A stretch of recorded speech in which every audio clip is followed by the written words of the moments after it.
Warahmatullahi wabarakatuh.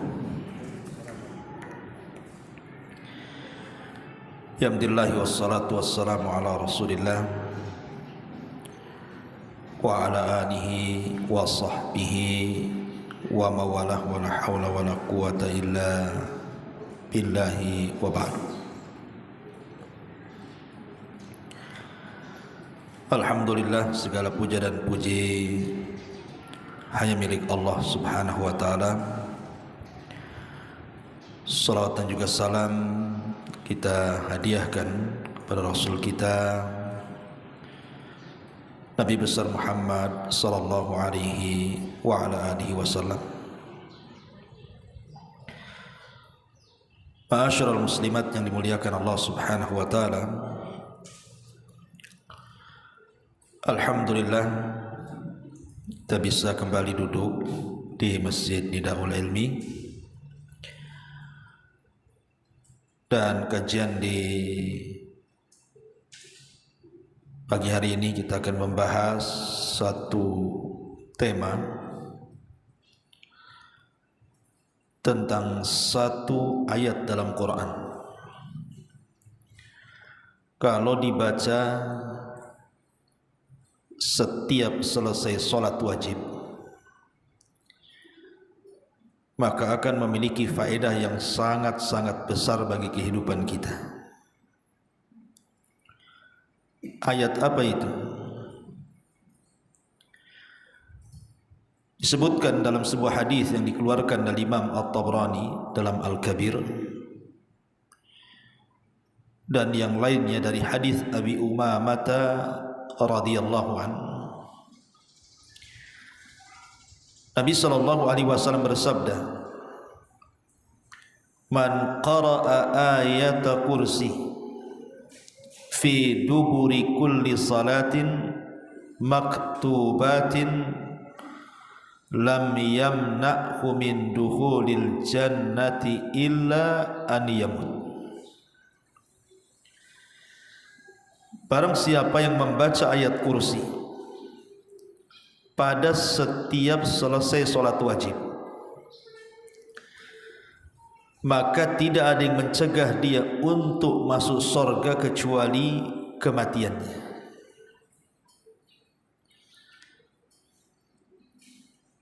Di sini Nabi sallallahu alaihi wasallam menjelaskan tentang keutamaan satu ayat dalam Quran yang disebut dengan ayat kursi. Kata Nabi, siapa yang membaca ayat kursi selepas solat wajib dan dijadikan wirid selepas solat, maka tidak ada yang mencegah dia masuk surga kecuali tinggal kematian saja. Ma'asyiral muslimat yang dimuliakan Allah azza wa jalla, apa maksud hadis ini? Dijelaskan oleh Al-Imam Al-Munawi dalam kitabnya Faidul Qadir. Beliau mengatakan maksudnya adalah tidak ada yang mencegah dia masuk surga kecuali kematian, yakni lam yabqa min syara'iti dukhulil jannati illa al-maut wa ka'annal mauta yamna'u. Maksudnya tidak ada syarat-syarat lain yang menyebabkan orang ini masuk surga kecuali hanya kematian saja. Seolah-olah kematian itulah yang menghalangi dia masuk ke dalam surga. Artinya kalau seandainya dia meninggal, berarti sudah tidak ada syarat-syarat lain kecuali dia akan masuk surga. Dan perkataan Al-Imam Al-Munawi ini dikuatkan juga oleh Al-Imam As-San'ani dalam kitabnya Subulus Salam. Kata beliau maksudnya lam yamna'hu min dukhulil jannah illa al-maut. Beliau mengatakan huwa ala hadfi mudhaf, ay lam yamna'hu illa adamu mautihi. Maksudnya di sini ada kalimat yang dibuang seolah-olah Rasul ingin mengatakan tidak ada yang mencegah dia kecuali karena tidak adanya kematian. Kalau seandainya Allah takdirkan dia mati dan selama hidupnya dia istiqamah, tidak pernah meninggalkan membaca ayat kursi selepas solat wajib, maka dipastikan masuk surga, seolah-olah seperti itu. Ma'asyiral muslimat yang dimuliakan Allah Azza wa Jalla. Kemudian senada juga yang dikatakan Ahmad ibn Muhammad At-Tahawi dalam hasyiahnya.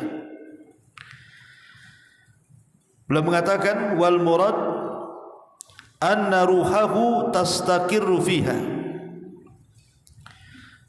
awil murad bid-dukhuli at-tana'um, yakni annahu bimujarradi mautihi wasala ila tana'umihi bina'imil jannati, fa innal qabra imma rawdatun min riyadil jannah wa imma hufratun min hufarin nar. Maksudnya, orang yang senantiasa menjaga membaca ayat kursi selepas solat wajib, maka ruhnya akan diberikan kenikmatan di dalam kuburnya. Ruhnya akan diberikan kenikmatan dalam kuburnya, alias nikmat kubur. Karena kubur itu adalah taman dari taman-taman sorga, atau dia adalah satu lubang yang mengarah ke neraka. Itulah sabda Nabi SAW, siapa yang membaca ayat kursi setiap selesai solat, tidak ada yang mencegah dia kecuali masuk surga. Artinya ketika dia meninggal, kata Ahmad ibn Muhammad At-Tahawi di sini, maka dia akan mendapatkan kenikmatan-kenikmatan dalam kuburnya dan dia tinggal di taman-taman surga. Luar biasa. Dari sini satu ayat saja, kalau kita mau mengamalkannya, Bu, tidak pernah meninggalkan, setiap selesai solat wajib, lihat pahalanya, ada jaminan surga. Ma'asyiral muslimat yang dimuliakan Allah Subhanahu wa taala. Kemudian Syekh bin Baz rahimahullahu taala, beliau mengatakan, yustahabbu ba'da salati, disunahkan selepas salat, ba'da tasbihi wa tahlil, setelah membaca tasbih dan tahlil, beliau mengatakan qira'atu ayatil kursi, baru membaca ayat kursi. Jadi kalau ibu habis sholat, kan di situ ada zikir, kan, istighfar 3 kali. Kemudian di situ ada perintah untuk membaca tasbih, membaca tahmid, membaca tahlil, membaca takbir, kan itu, Bu, ya. Kemudian setelah itu baru ibu baca ayat kursi. Maka kata beliau, wa yurjalahu bidzalika dukhulul jannah idza istaqama, ay idza istaqama ala dini wa hafadha ala dini, yurjalahu dukhulul jannah. Kalau dia mau istiqamah dengan bacaan itu. Jadi bukan hanya sekali 2 kali dibaca, Bu, ya, tapi dia buat istiqamah tuh, dijadikan wirid selepas sholat. Dan dia berusaha menjaga agamanya. Maka diharapkan, kata beliau, orang ini dimasukkan ke dalam surga. Ma'asyiral muslimat yang dimuliakan Allah Subhanahu wa taala. Sebab kalau kita melihat keutamaan ayat kursi secara umum, bukan hanya sekedar orang membaca selepas sholat wajibnya. Disebutkan dalam sebuah hadis, Nabi SAW mengatakan, idza awaita ila firashika faqra ayatal kursi falan yazala alayka minallahi hafidun wa la yaqrabuka syaitanun hatta tusbiha. Kata Nabi SAW, apabila kalian beranjak ke tempat pembaringannya, maksudnya hendak tidur, maka bacalah ayat kursi. Karena siapa yang sebelum tidur membaca ayat kursi, kata Rasul, maka Allah akan senantiasa menjaganya, dan tidak ada satupun syaitan yang akan mendekati dia sampai datang waktu subuh. Lihat bagaimana keutamaan satu ayat ini. Kalau ibu baca sebelum tidur, maka ibu akan berada pada penjagaan Allah. Karena malam itu, Bu, malam itu sesuatu yang membahayakan bagi setiap muslim itu. Karena kekuatan syaitan di malam hari itu menguat. Makanya kenapa kita disuruh berlindung kepada malam hari. Allah Subhanahu wa taala mengatakan min syarri ghasiqin idza waqab. Berlindung dari setiap ghasiq. Ghasiq itu artinya malam hari apabila menutup. Kenapa Allah Subhanahu wa taala memerintahkan kita untuk berlindung dari malam hari? Karena umumnya, Bu, setan-setan itu lebih menguat kalau seandainya mengganggu anak Adam di malam hari. Kekuatan setan itu full. Makanya kita lihat maksiat-maksiat itu kan lebih banyak di malam hari, Bu. Orang yang berzina lebih banyak di malam hari. Orang yang berjudi lebih banyak di malam hari. Orang yang mabuk lebih banyak di malam hari. Orang yang maling merampok lebih banyak di malam hari. Bahkan praktik-praktik sihir, kemudian juga kuman-kuman yang membawa penyakit, bakteri-bakteri yang membahayakan, kemudian binatang-binatang berbisa dan yang semacamnya, itu muncul di malam hari itu. Makanya kenapa kita berlindung di malam hari ini dari kegelapan, karena memang banyak kejahatan. Tetapi orang yang kemudian membaca ayat kursi sebelum tidurnya, maka dia akan diberikan penjagaan. Bahkan syaitan pun tidak akan dekat dia. Sampai kapan? Hatta tusbiha, sampai waktu subuh, sampai pagi lagi. Dijaga oleh Allah Subhanahu wa taala. Dan ini keistimewaan ketika kita dijaga oleh Allah Azza wa Jalla dalam tidur kita, sehingga kita tidak mungkin disakiti siapapun. Tidak orang hasad apabila hasad, tidak orang dengki apabila dengki, tidak ada orang yang menyihir apabila menyihir, dan begitu seterusnya. Karena di sini Rasul katakan falan yazal 'alaika minallahi hafizun wa la yaqrabuka syaitanun hatta yusbiha. Akan senantiasa dapat penjagaan dari Allah. Dan kalau Allah sudah jaga, Bu, tidak ada manusia yang bisa mengganggunya. Kalau Allah sudah menjaganya, tidak ada binatang yang akan mendekatinya. Kalau Allah sudah menjaganya, tidak ada setan, bahkan iblis sekalipun mampu menggodanya. Maka di sini Allah mengatakan wala yaqrabuka syaitanun hatta tusbiha. Tidak ada satu setan pun, baik setan manusia atau setan kalangan jin, mampu untuk menyakitinya.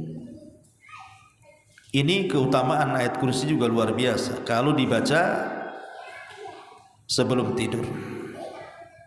Kenapa demikian? Karena kalau kita cerita tentang surat, Bu, ya, dalam Quran, itu tidak ada surat yang lebih utama dibandingkan surah Al-Fatihah. Tapi kalau kita cerita ayat dalam Quran, maka tidak ada ayat yang lebih agung melebihi ayat kursi. Makanya satu hari disebutkan dalam Sahih Muslim dari sahabat Ubay ibn Ka'ab radhiyallahu an. Jadi Nabi SAW satu hari berjumpa dengan Ubay ibn Ka'ab, kunyahnya Abu Mundhir. Kata Rasul, ya Abul Mundhir, atadri ayyu ayatin min kitabillahi ma'aka a'zam. Wahai Abu Mundhir, tahukah kamu satu ayat dalam Quran itu yang lebih agung menurutmu? Maka Ubay bin Ka'ab mengatakan, Allah wa rasuluhu a'lam. Allah dan Rasulnya yang tahu. Tapi Rasul mengulang-ulang pertanyaan ini sampai 3 kali. Akhirnya Abul Mundhir pun terpaksa dia menjawab, padahal dia berusaha untuk mengembalikan jawaban itu kepada Rasul. Akhirnya kata Ubay bin Ka'ab, Allahu la ilaha illa huwal hayyul qayyum, kemudian dia baca sampai selesai. Selepas itu Rasul tiba-tiba memukul dadanya dan mengatakan, wallah liyahni'akal ilmu ya Abal Munzir, semoga Allah memberikan kesemangatan kepadamu untuk terus menuntut ilmu wahai Abal Munzir. Kenapa?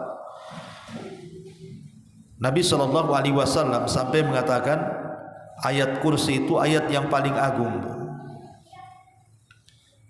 karena di dalam ayat kursi ini terdapat nama-nama yang sangat indah dan sifat-sifat yang sangat tinggi, dan meniadakan hal-hal yang bisa mengurangi dan merendahkan Allah Subhanahu wa taala di dalamnya.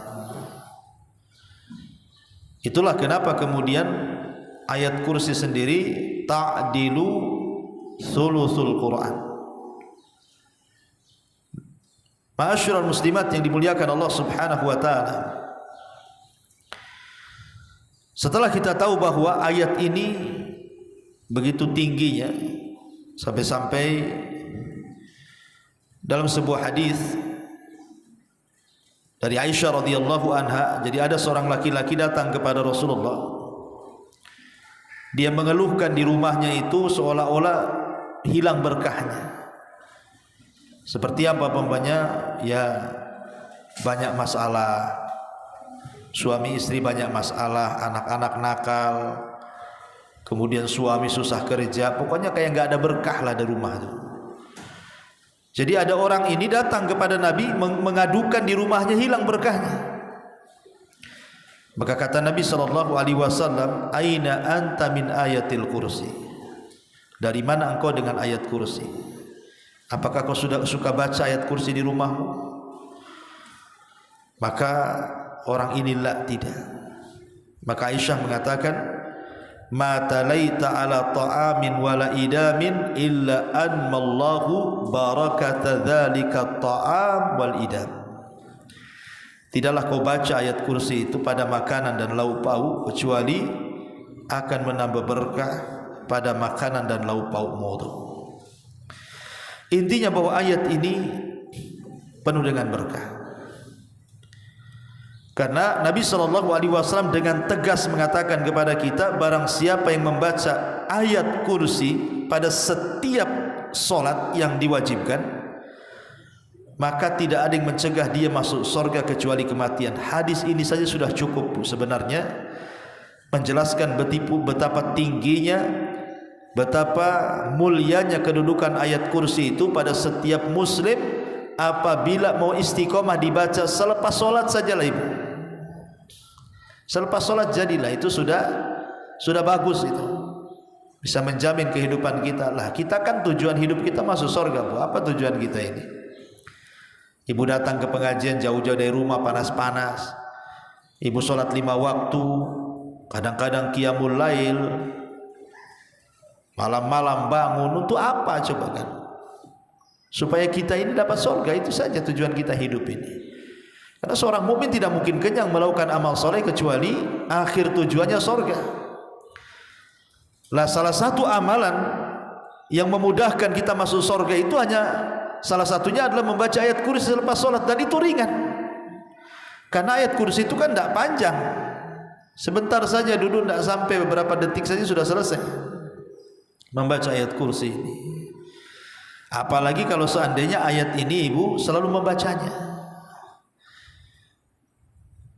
Lihat dalam sebuah hadis ketika Abu Hurairah radhiyallahu anhu ditugasi Rasul untuk menjaga pembendaharaan zakat fitrah di bulan Ramadan.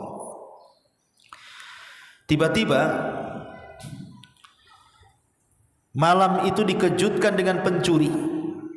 Jadi ada yang mencuri beberapa gandum dari Baitul Mal yang dijaga Abu Hurairah.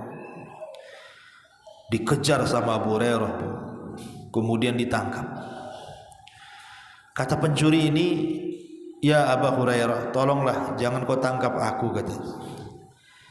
Aku ini sedang lapar, keluargaku susah, anak-anakku juga sama, tolonglah lepas aku, katanya. Akhirnya kemudian Abu Hurairah pun melepas pencuri tadi. Setelah dilepas pencuri tadi, kemudian esok harinya Abu Hurairah ini, Bu, dia menemui Nabi SAW, tapi Rasul sudah tahu peristiwa semalam itu. Makanya Rasul bertanya, ma fa'ala asiratukal bariha ya Abu Hurairah, apa yang dilakukan pencuri semalam yang kau tangkap itu wahai Abu Hurairah? Maka Nabi Abu Hurairah mengatakan begini, menceritakanlah karena dia orang susah. Akhirnya saya lepaslah wahai Rasul, katanya. Kemudian kata Nabi SAW, hati-hati wahai Abu Hurairah, nanti malam pencuri itu akan datang lagi. Nanti malam pencuri itu akan datang lagi. Betul, malam keduanya datang lagi, Bu, mencuri lagi. Subhanallah. Kemudian ditangkap lagi, alasannya sama. Saya lagi lapar, keluarga saya lagi susah, anak saya perlu makan. Kasihan lagi lah Abu Hurairah ini. Akhirnya dilepas lagi. Keesokannya datang kepada Rasulullah. Rasul ngomong lagi, apa yang kau lakukan dengan pencuri semalam yang kau tangkap wahai Abu Hurairah? Kata Abu Hurairah begini. Kata Rasul, nanti malam dia akan datang lagi, katanya. Subhanallah, sampai 3 kali, Bu. Rupanya apa yang dikatakan Rasul benar. Orang ini datang lagi mencuri.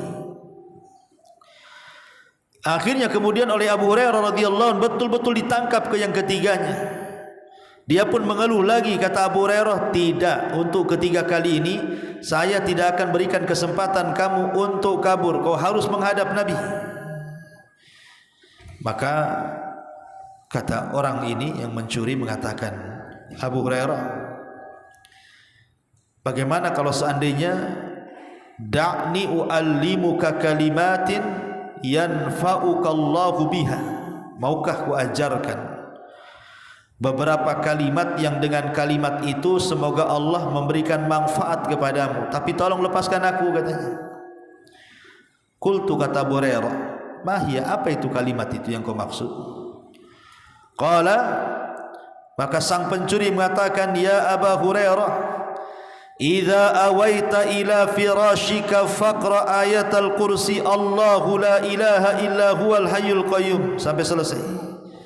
Fa innaka lan yazala 'alaika minallahi hafizun wa la yaqrabuka syaitanun hatta tusbiha. Kemudian kata pencuri ini, wahai Abu Hurairah, kalau engkau menginjak pembaringanmu, kau tidak tidur, bacalah ayat kursi Allahu la ilaha illa huwal hayyul qayyum sampai selesai. Karena kalau engkau membacanya, engkau akan senantiasa menjaga, engkau akan senantiasa mendapat penjagaan Allah, dan tidak ada setan yang akan mengganggumu sampai pagi. Kata Abu Hurairah, fa khalaitu sabilah, aku pun lepas lagi ketiga kalinya. Falamma asbahtu, ketika di pagi hari berjumpa dengan Rasul bertanya lagi, ma fa'ala bi asirikal bariha, dengan tawananmu semalam wahai Abu Hurairah. Kata Abu Hurairah, begini. Masalahnya yang ketiga ini, wahai Rasul, yang mengajarkan aku, siapa yang membaca ayat kursi akan dijaga Allah, siapa yang membaca ayat kursi tidak akan diganggu setan, maka aku lepaslah dia. Maka kata Nabi SAW, tahukah wahai Abu Hurairah, siapa pencuri yang kau tangkap sampai 3 kali berturut-turut itu? Kata Abu Hurairah, Allah wa Rasulullah alam, Allah dan Rasulnya yang tahu. Maka Rasul mengatakan, dzaka syaitan, itulah syaitan yang menjelma sebagai pencuri, sadaqaka wa huwa kadzub, untuk masalah ini dia benar, tapi dia itu pendusta sebenarnya. Jadi yang mengajarkan ayat kursi kepada Abu Hurairah supaya tidak didekati setan itu adalah setan sendiri. Jadi setan ini membuka rahasianya sendiri. Seolah-olah setan mengatakan, kalau seandainya kau enggak mau didekat-dekati dengan aku, kata setan, baca ini, aku enggak akan dekat. Seolah mengatakan seperti itu. Makanya dari sini kita tahu bahwa ayat kursi ini ayat yang sangat agung sekali, Di dunia kalau kita dibaca, kalau membacanya kita akan mendapatkan berkah dan berbagai macam manfaat, di antaranya terhindar dari syaitan. Dan kalau kita membaca setiap solat, selepas solat maksudnya, maka Allah Subhanahu wa taala akan memberikan kematian yang berkah. Karena ada jaminan.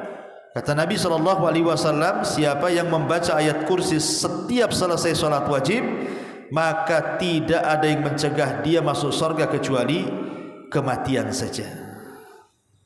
Maka saya anjurkan Bu, jangan tinggalkan ayat kursi ini untuk dibaca selepas solat. Ma'asyiral muslimat yang dimuliakan Allah Subhanahu wa taala. Karena kalau kita sedikit jelaskan ya, di permulaan ayat kursi itu kan Allah memulai dengan kalimat tauhid. Allahu la ilaha illa huwa. Tidak ada sesembahan yang Allah, tidak ada sesembahan yang berhak disembah kecuali Dia. Permulaan surat saja kita sudah memulai dengan tauhid.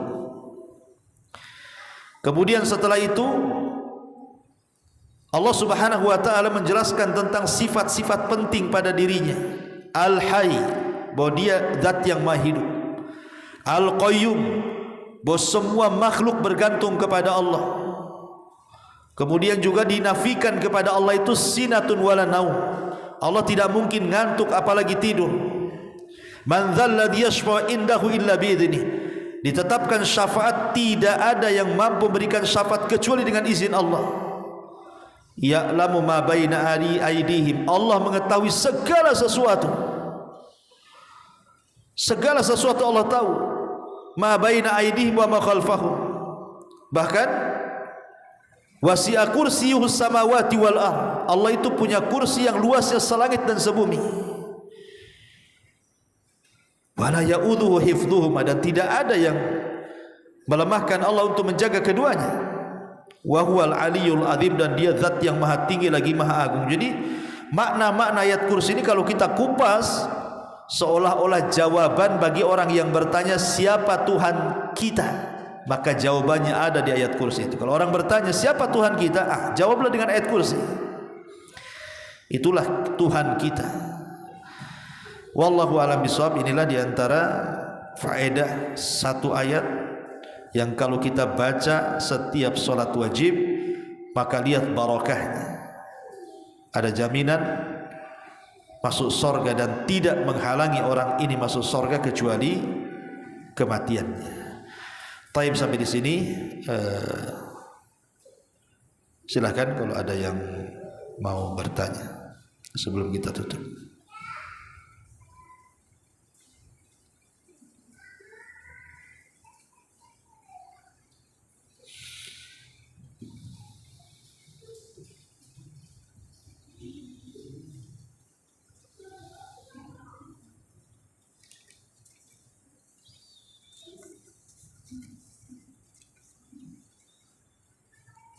Iya, di sini ada pertanyaan. Afwan Ustaz, bagaimana jika sholat sunnah tidak membaca surat setelah membaca Al-Fatihah, langsung ruku, apakah salatnya sah?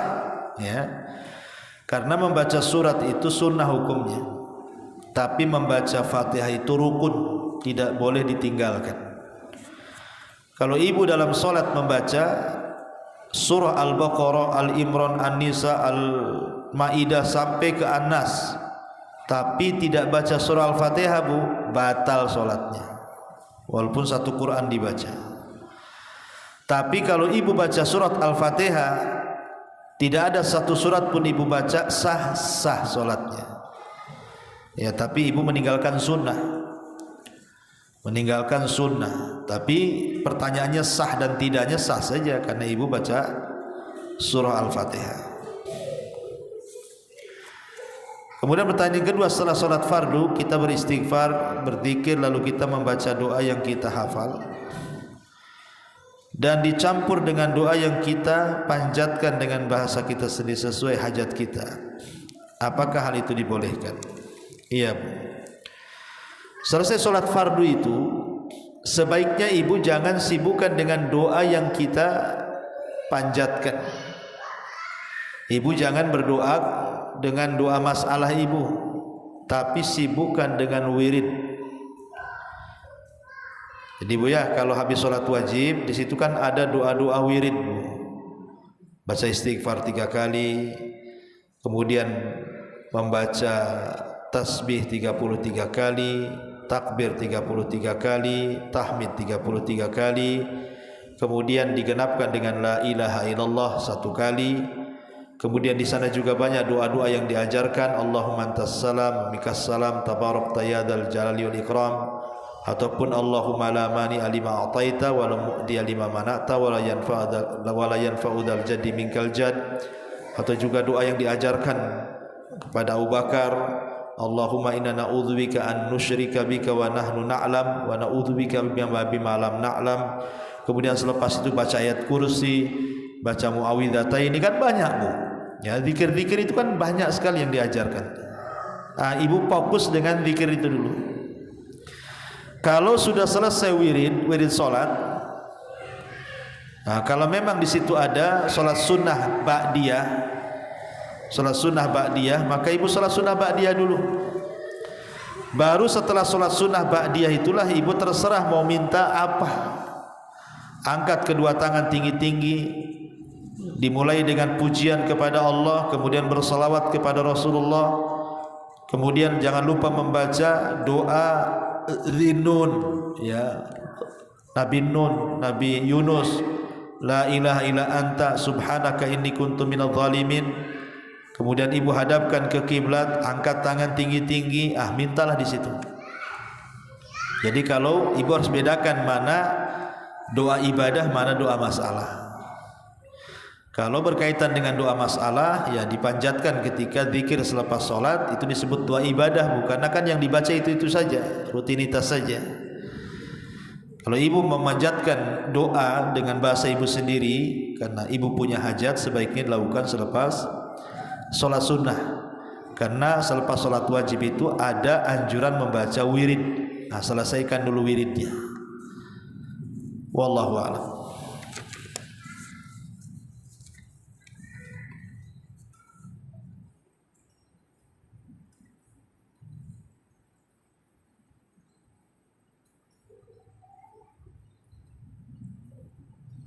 Baik, kalau tidak ada, kita tutup. Subhanakallah bihamdika, asyhadu an la ilaha illa anta astaghfiruka wa atubu ilaik. Allahu ta'ala a'lam. Assalamualaikum warahmatullahi wabarakatuh.